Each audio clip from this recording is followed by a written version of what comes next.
Okay, camera 1 is recording. Camera 2 is recording. Camtasia seems to be recording. Let's hope we have it set up right. We'll see. Hey, what's happening, Boot Junkies? Mike Delgadio here, back with another video on home studio setup for voiceover. And I sent out a tweet the other day where I was saying that I gotten assigned a lot of text and a very short time to finish the project. I'm a narrator for the New York Times, one of many narrators for the New York Times, and I'm assigned Friday night. I'm sort of the low man on the totem pole with the New York Times, so I get assigned Friday night. What a great way to spend my Friday nights, but it's okay. I'm a booth junkie. I freaking love it in here. So this is a cool Friday night for me. At any rate, what I get is I normally get assigned 7 to 10 New York Times articles to read, and I'm ice cold on them. I don't know what I'm going to get from the whole newspaper, the entirety of what got published that day on the New York Times. I'm ice cold on them, and so I have no idea what I'm going to get assigned. And I usually get 7 to 10 articles that are 2 to 4 pages a piece. So it can be anywhere from like 15 to 25 pages of text. I get assigned them at about 4 p.m. and they need to be done, published on the New York Times or Audible website by like 11 o'clock at night. So that means I have to get familiar with the script. I have to record the script. I have to do my quality assurance pass on it to make sure that it sounds right. It has to be mastered. It has to be listened to by the client and approved. If there's any corrections that need to be done, they need to come back to me so that I can pick them up and put the corrections in place before it goes off for final mastering and publication, where they convert it to whatever the formats are that they need, MP3 or whatever it is that they need. So a very compressed time frame in which to do this.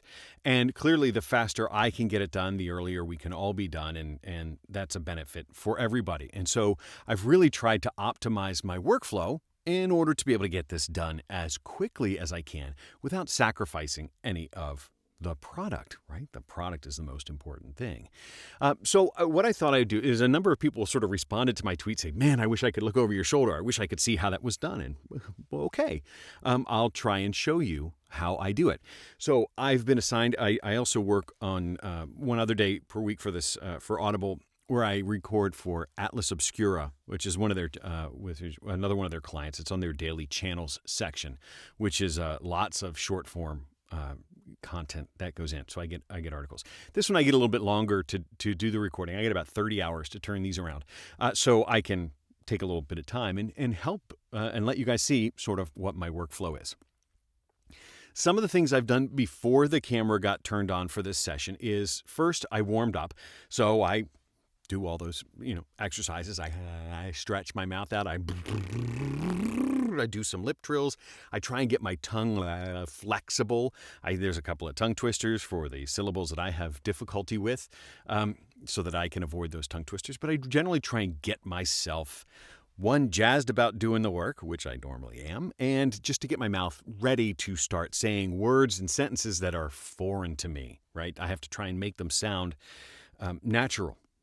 Is what I try and do, is I try and make them sound natural. So I have done a little bit of warm up, gotten my mouth in shape. I have filled up my water bottle, and you may have seen this in other videos. This is my favorite in-booth water bottle. It's an old orange juice bottle. Why do I love this bottle as opposed to some of the other ones? I love this bottle because it's huge. I might drink all of this, but it doesn't resonate. I've had other metal bottles that keep the water nice and keep ice in it and all those things, but they resonate. And the bottles will actually make noise in the microphone as I talk. There's something about the frequency of my voice that makes the bottles themselves resonate. When I snap my fingers, they will resonate. Oh my God, snap my fingers. I'll be right back. I left my dog clicker. It was over there. I use my dog clicker for editing, and you'll see how that works. My dog clicker, I have a video for dog clicker, why I use one of these in the booth, and you'll see it helps for editing. So I have my water bottle with fresh room temperature water. It's not cold.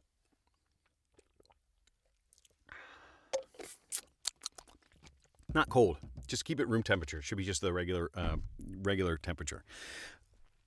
And so now I'm in the booth and I'm all set. I'm still ice cold on the scripts, but the next thing I'll do is I'll go through and I'll make sure that my desktop, my work area, is in the right configuration.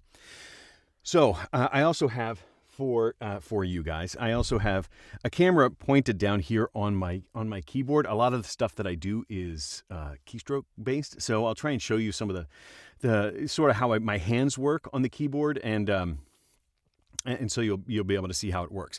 The keystrokes that I use, I've sort of have documented in prior videos. So as I think of them, I'll let you know.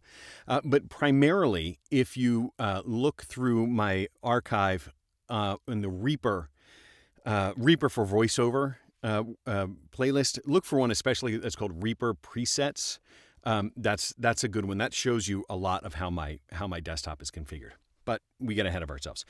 So the first thing that happens in these sessions is I get my script. My scripts come via email. These are not directed sessions. I get to do my own direction, so there's nobody listening to me as I record these, which is helpful. That's why we can do this particular video. In my booth, I have right below my camera, I have a monitor. That's connected to my control room, and so I can see my script. So the first thing I use is an application called Spectacle, because I'm a Mac user, and I use an application called Spectacle to help me manage the windows, because Mac window management on its own is ass. It's terrible. Mac window management is terrible. So I use Spectacle to help me arrange my windows. So the first thing I'll do is I'll bring my script over so I can see through my door. I can see the two monitors on I have 3 screens all together. There's a dual monitor setup over there, single monitor here. So the first thing I'll do is I'll make sure that my script, my application is highlighted over there, and then I'll do Control, Option, Command, Left, and that will cycle the selected application through all of the screens. So in this case, I just hit the left arrow until Adobe Reader shows up on my screen, and so I get my script. So I can see my script here.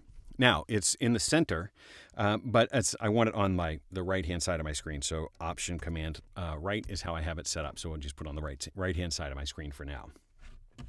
I also have my DAW set up over there. It's from last time I was editing, so I'll do the same thing. I'll select Reaper on the other screen and then move that over to this window. Now, I want this one on the left-hand side of the screen. So Option, Command, Left puts it on the left-hand side.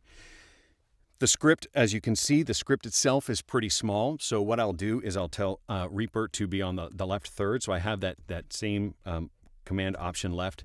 I have it mapped to cycle through 3 different sizes: 2/3, half, and 1/3.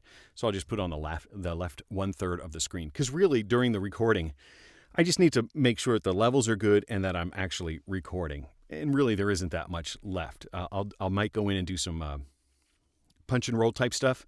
And we'll talk about that in a minute, but I might do that over there. And then I'll make sure that my script is nice and big so I can see that. So I'll make sure that's on the right 2/3 of the screen. So I just do Command, Option, Right, and that just cycles through the 3 different sizes on the right-hand side of the screen. So now I have a nice big script, and I have my DAW. Now, in the DAW, if you look through my Reaper playlists and look for the one that's called presets, I think is what it is. Presets will sort of give you the idea of how my DAW itself is set up. So because a lot of it happens automatically. As soon as I open up Reaper, it all happens for me so that I don't actually have to do all of this setup stuff. So I can't show it to you because it all just happened as soon as I opened up Reaper.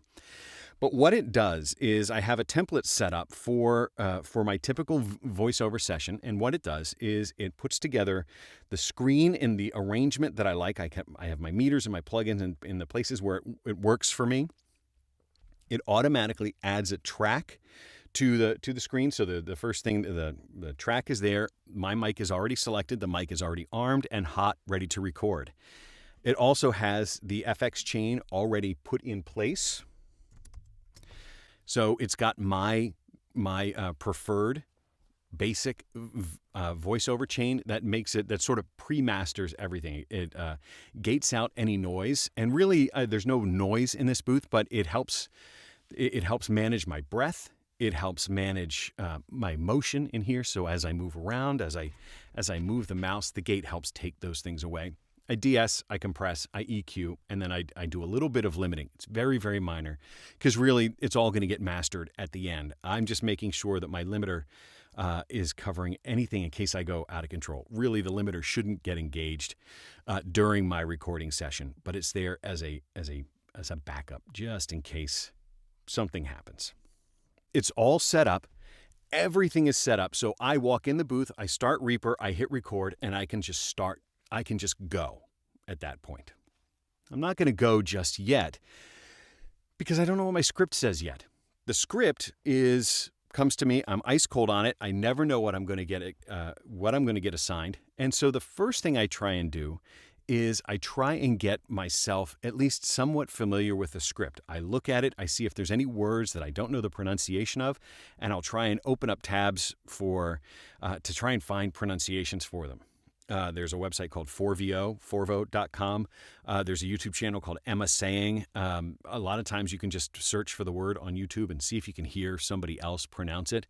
For the New York Times, a lot of the names I have to pronounce, they're newsworthy names. So there'll be often, you can get snippets of news reports and you can just hear some other people say it in case there's a word that you don't know. So I'll try and do those first. In my very first one, they have a word highlighted for me, and often they will do this for me to help me find if they identify words that they think I might have difficulty with, they'll give me a link where they find it. It's just an effort to try and make it so that it's faster, because that can take up 3 or 5 or 10 minutes sometimes for me to find a pronunciation. So they'll give them to me. So this one is probably Calliopean. I don't know. So I will take the URL that they give me, and I will paste that into. I want to just make sure that my privacy is maintained here for my clients, and so I will just look up and hear what it is that they say. So they'll give me a pronunciation. Now they say it's Calliopean. Well, it could be, but at least it's another way. So that gives me a word, Calliopean. Yeah, okay, I'll go with that because I have no idea what that word is. I would have said Calliope. I would have said Calliopean, but that says Calliopean. Just a different emphasis on a different syllable. Okay, so the next thing I'll do, and I won't make you watch me do this, is I pre-read aloud the script. Not inflected, just fast, so I know what it's going to say. I find that I can get through paragraphs much more easily if I know what it's going to say. So I'll start with, in November 1788, a group of fine young men founded one of New York's original social clubs, which they named the Calliopean Society. The club had So I go on like that, and I try and pre-read the whole thing. And I'll do that on each script. And you see they gave me, the script is total of 8 pages. Not too bad today.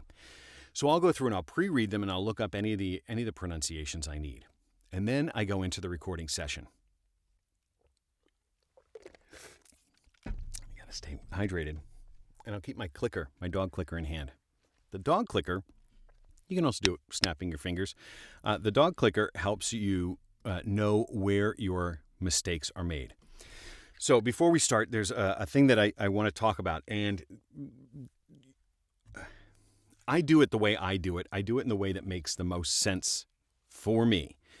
There are lots of ways to do this. I do it the way that makes sense for me.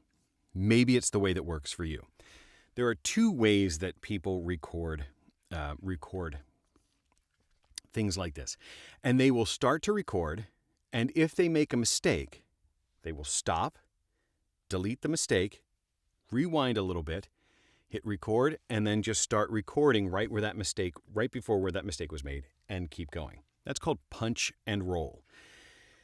And a lot of people love punch and roll. I got nothing bad to say about punch and roll, except for me, punch and roll is slower. And I'll show you what I mean.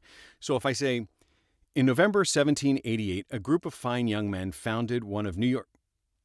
Okay, I made a mistake. I mispronounced New York. I stumbled on it. So now I would have to go, I'd stop, reset my cursor, find where it was supposed to be, a logical breakpoint, and then put my cursor there, delete the mistake, rewind my cursor a second or 2 before that, hit record so I could pick it right up with founded one of New York's original social clubs, which they named the Calliopean. Stop again. Find a place that I could break, stop, cut that out, move it back, and resume. What that does for you is punch and roll. By the end, you already are done editing because you're editing as you go. And that's fine. For me, I find that it's much faster for me to say, a group of fine young men founded one of New York. A group of fine young men founded one of New York's original social clubs, which they named the Calliopean Society. And so I just try and do them again, except what I typically do is I put a click in between them. So I'll show you again. In November 1788, a group of fine young men founded one of New York's original social clubs, which they named the Calliopean Society.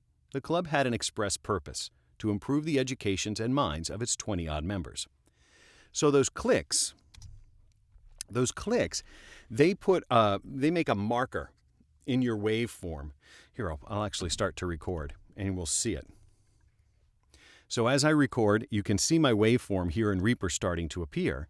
And so I'll just start to record, and as I make mistakes, I'll just do it the way I actually do it. So here we go. From Audible, I'm Mike Delgadio. From Atlas Obscura, Sarah Laskow writes, Asking the Tough Questions with an 18th Century Debate Society. In November 1788, a group of fine young men founded one of New York's original social clubs, which they named the Calliopean Society. The club had an express purpose: to improve the educations and minds of its 20-odd members. At every meeting, club members gave speeches, presented essays, and debated important questions of the day. Has the discovery of America been of general good for mankind? Is war justifiable? Should any crimes besides murder be punished with death? Sometimes they even talked about girls. Is beauty or wit more beneficial to the fair sex?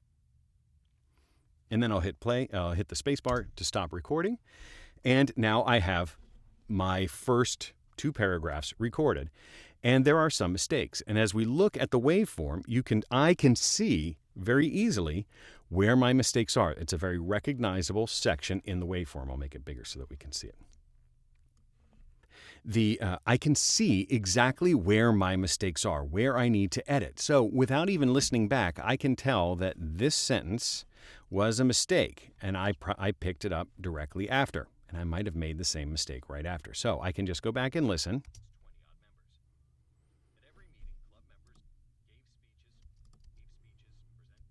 So I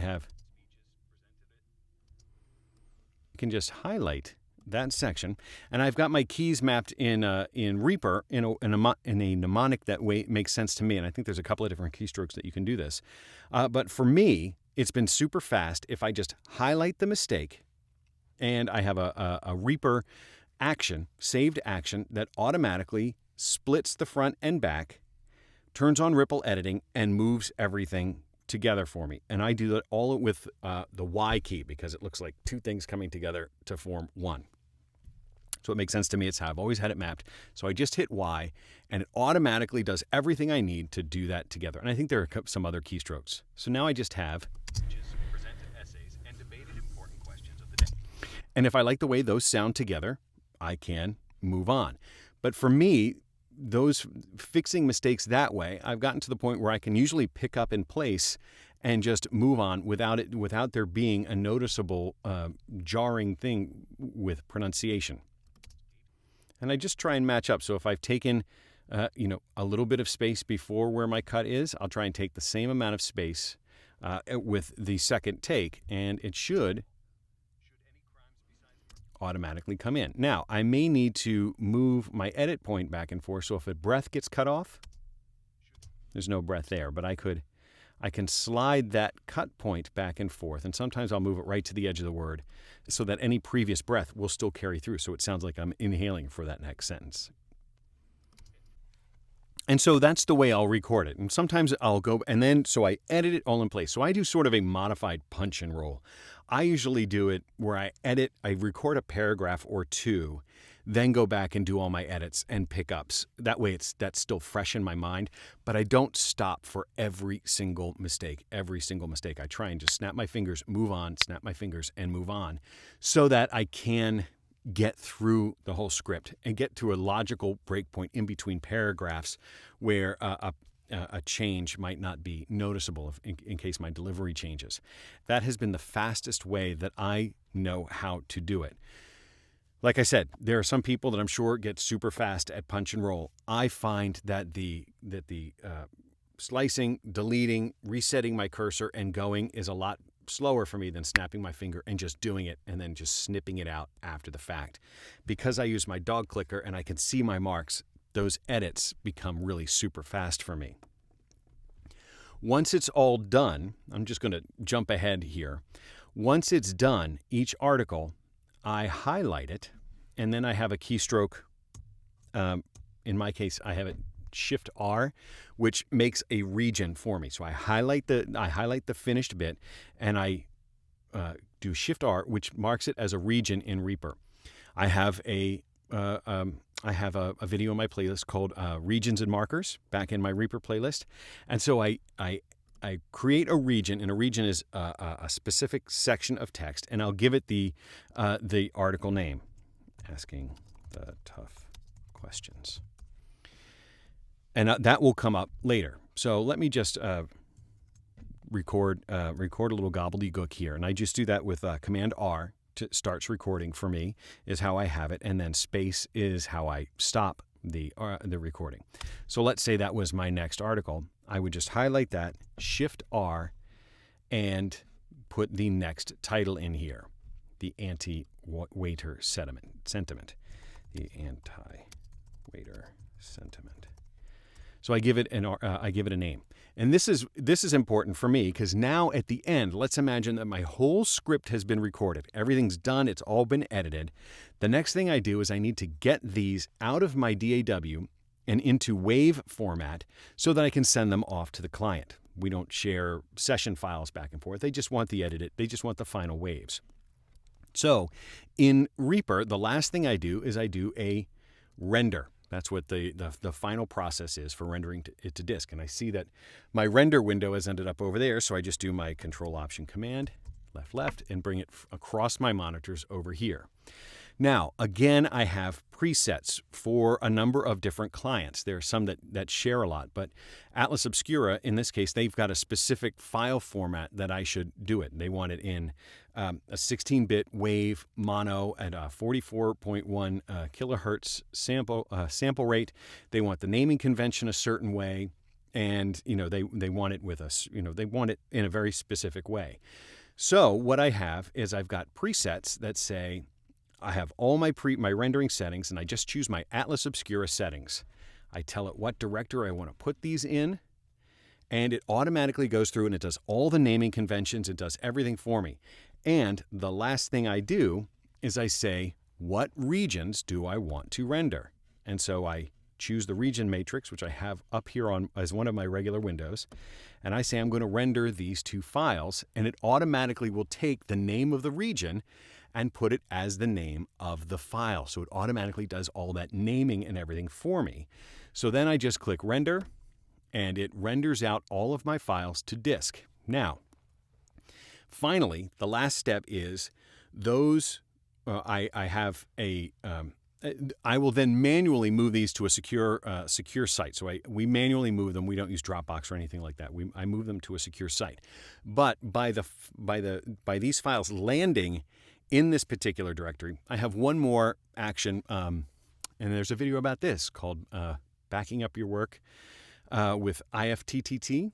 So every time a file lands in this render directory, within 1 minute, it automatically gets copied to another site. In this case, I also have them rendered out to SoundCloud. So I always have that's my offsite backup. I render them off to SoundCloud in a private storage area for me so that I immediately try and get my finished work off-site as quickly as I can in case there's any disaster. Now, this is also rendered into Dropbox. So it also gets sent to Dropbox as a second offsite, as all my Reaper files are also stored in Dropbox. That's just where all of my work files are. So everything, fingers crossed, everything gets backed up as quickly as I possibly can. As quick as my bandwidth allows me to make a backup, I am making backups, and I'm making backups in real time. So that if I need to, I have a laptop so that if, God forbid, my Mac crashes in the middle of a session and I'm on deadline, all I need to do is grab my Mac that's got Dropbox on it, and these files are automatically being synchronized across the cloud to my backup. I can grab that machine, put it in the booth, hook my mic up, and I can keep going. I'd actually do it over in my control room, but I could just swap computers out almost instantly. So even if I have an absolutely catastrophic crash on my main computer, I can just move my interface, unplug it, and move it over. I've got a backup interface, I've got backup cables, I've got backup microphones, I've got backup everything, because I never want to tell a client, sorry, your project can't be delivered because I had a studio malfunction. The only time I would do that is if the power is out and I'm out of battery.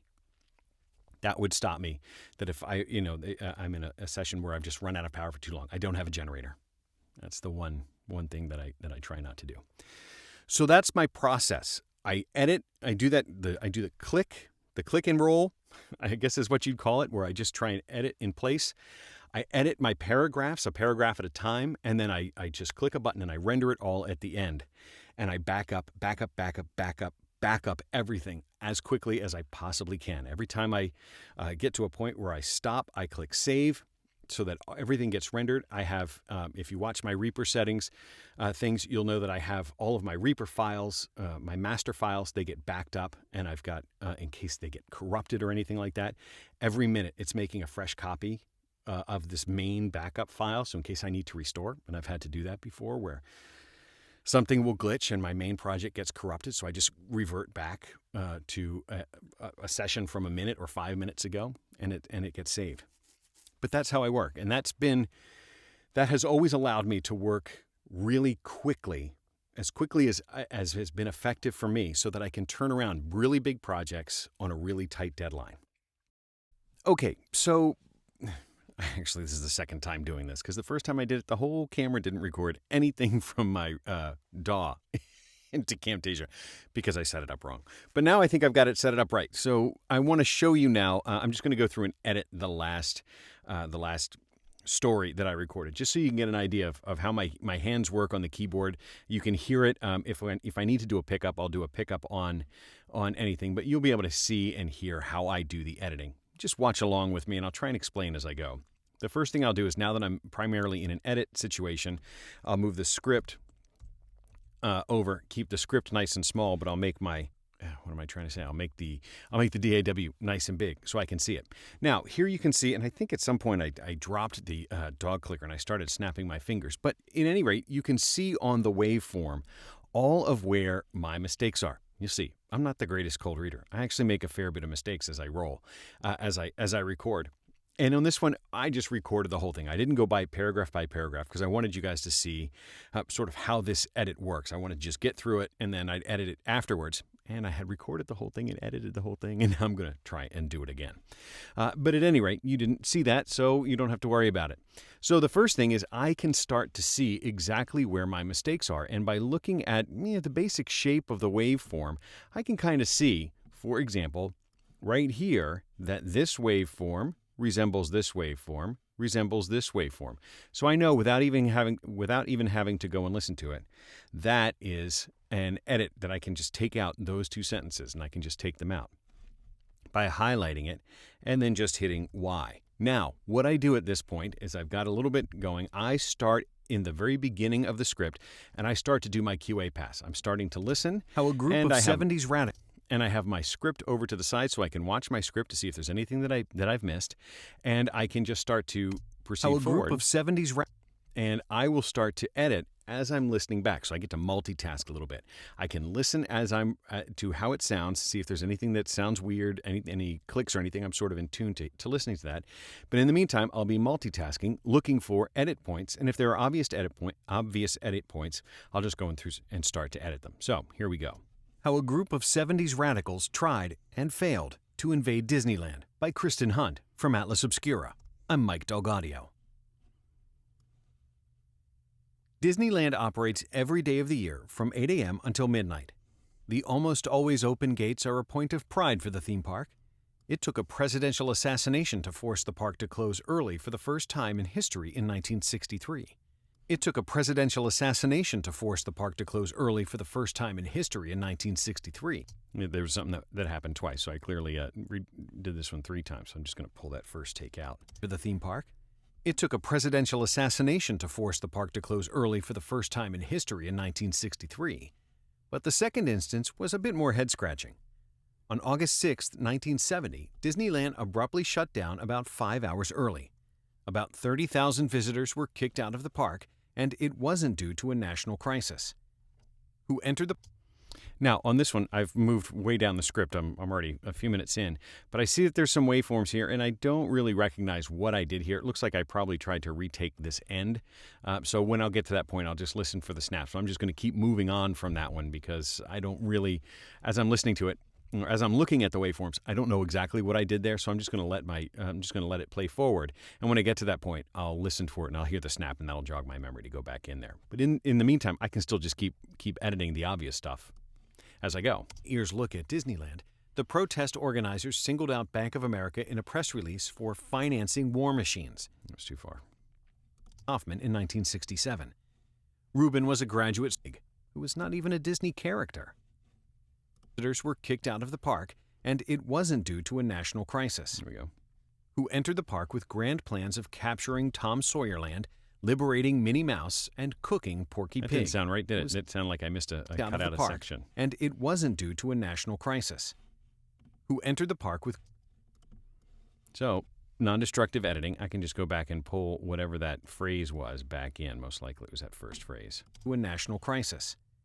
The motivating factor was a group of about 300 young yippies who entered the park with grand plans. There. So just put that right back in. Let's get the timing right. 100 young yippies who entered the park with grand plans of capturing Tom Sawyer Land, liberating Minnie Mouse, and cooking Porky Pig. Tom Sawyer Land. Motivating. That was something that I had done before. So I read it as Tom Sawyer Land, but it's Tom Sawyer Island. The motivating factor right here should be Tom Sawyer Island. So I need to go back and I'll punch that in. So that would have been something that they would have caught in QA. I would have to I'd try and catch them first in QA, and I'll do a pickup at that point. So I was hoping that would happen so that I could show you a pickup, so show you how I do it. For the theme park, it took a presidential assassination to force the park to about 300 young yippies who entered the park with grand plans of capturing Tom Sawyer Land, liberating Minnie Mouse, and cooking Porky Pig, who was not even a Disney character. Okay, so I'm going to pick up that phrase right there. So the way we do a pickup is, or a punch in, I call them pickups because I'm going to pick that line up, but I'm actually going to punch in on this recording. I go into the Reaper setting and I right-click on the record button and make sure that time selection auto punch is selected. And what that means is for the section that I have highlighted, my time selection in Reaper, if I hit record, it will hit play up until the time selection, switch over to record, and then hit the mic. It will hit record as soon as the time selection starts, and then switch from record to play right where the time selection ends. Now, really, behind the scenes, it's recording everything, but it won't only show you the waveform for that particular bit. So what the advantage of this is it allows me to pre-listen to and get back up to speed and get the right cadence and into the right flow. I can record before and then just roll right into that new sentence and just keep going right off the end so it all fits together nice and naturally. So, for example, I will put the cursor back here. I will find my place in the script. So what I'll do now is I'll hit record. But the second instance was a bit more head-scratching. And when I hit record, I'll hear it in the headphones. I'll hear my past delivery in the headphones, and I'll be able to match. I'll be able to talk back, and because I've got my zero latency here, I can hear my microphone. I can talk right along with it, trying to match exactly so that when the new sentence comes in, my headphones will go silent. I'll record and just keep going through until I hear myself talking again. So you'll hear it as we go. I'm in history in 1963. But the second instance was a bit more head-scratching. On August 6, 1970, Disneyland abruptly shut down about 5 hours early. Around 30,000 visitors were kicked out of the park, and it wasn't due to a national crisis. The motivating factor was a group of about 300 young yippies who entered the park with grand plans of capturing Tom Sawyer Island. Ooh! Flubbed it again. Were kicked out of the park, and it wasn't due to a national crisis.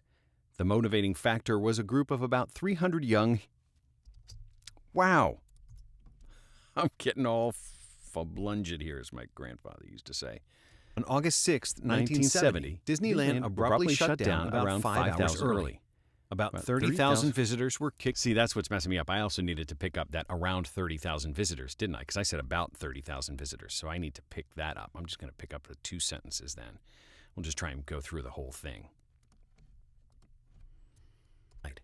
The almost always open gates are a point of pride for the theme park. It took a presidential assassination to force the park to close early for the first time in history in 1963. But the second instance was a bit more head-scratching. On August 6, 1970, Disneyland abruptly shut down about 5 hours early. Around 30,000 visitors were kicked out of the park, and it wasn't due to a national crisis.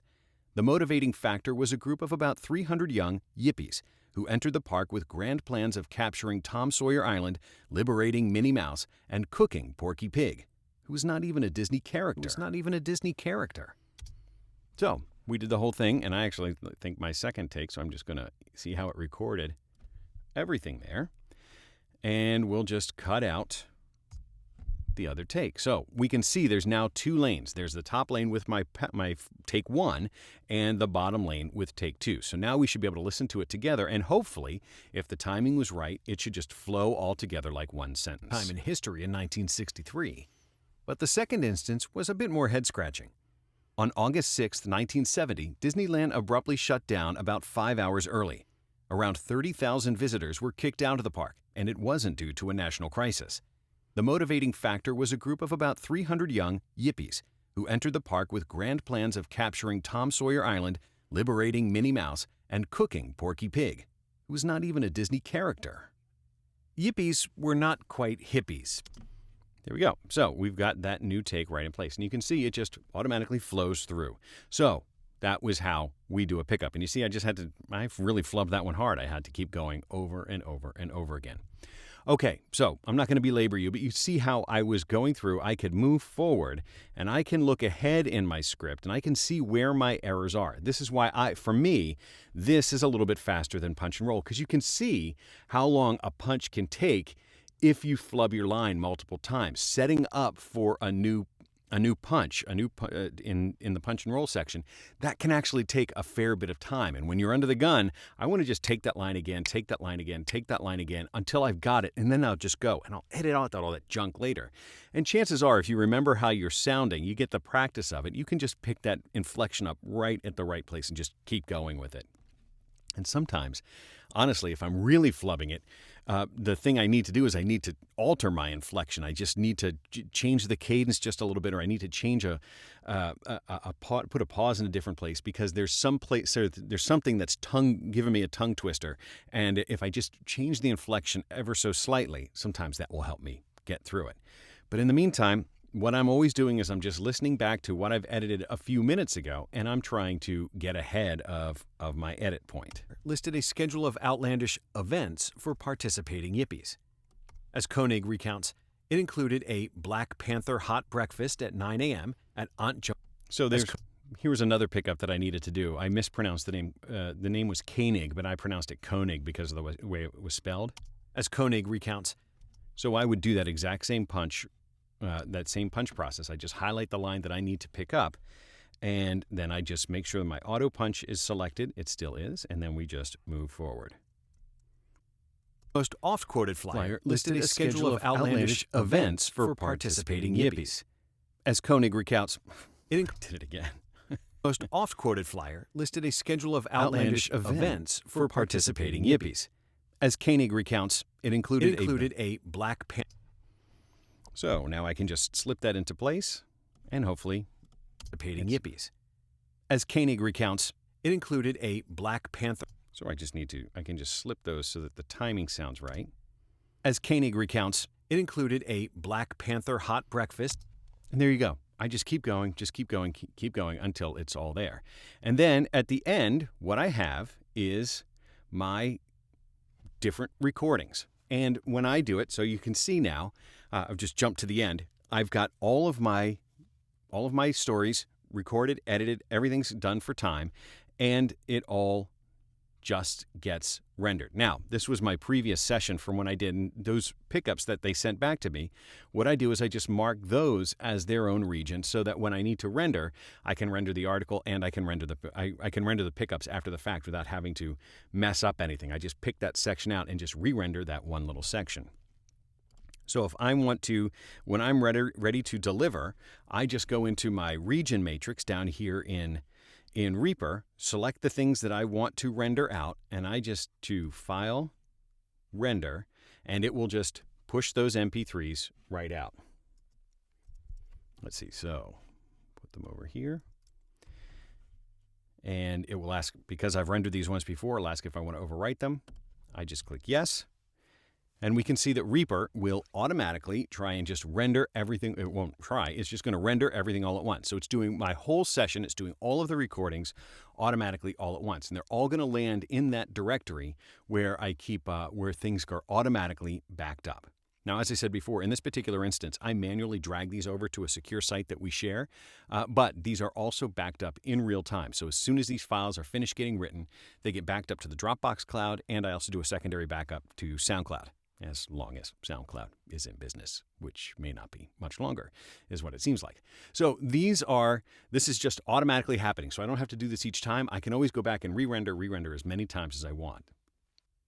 So once everything's rendered, I ship it all off, and that's it. That's my whole project. As soon as those get done, I let them know, and I say I'm standing by for any pickups. They do their final QA pass, and hopefully if I've done my job correctly, there will be none or a couple. There's usually a couple of tiny things that, because I'm working so fast, there's things that I invariably mess up. Sometimes I'll edit and I'll drop my edit points won't be perfect. A breath will get caught in the middle, or a name will get mispronounced, as I did between Koenig and Koenig.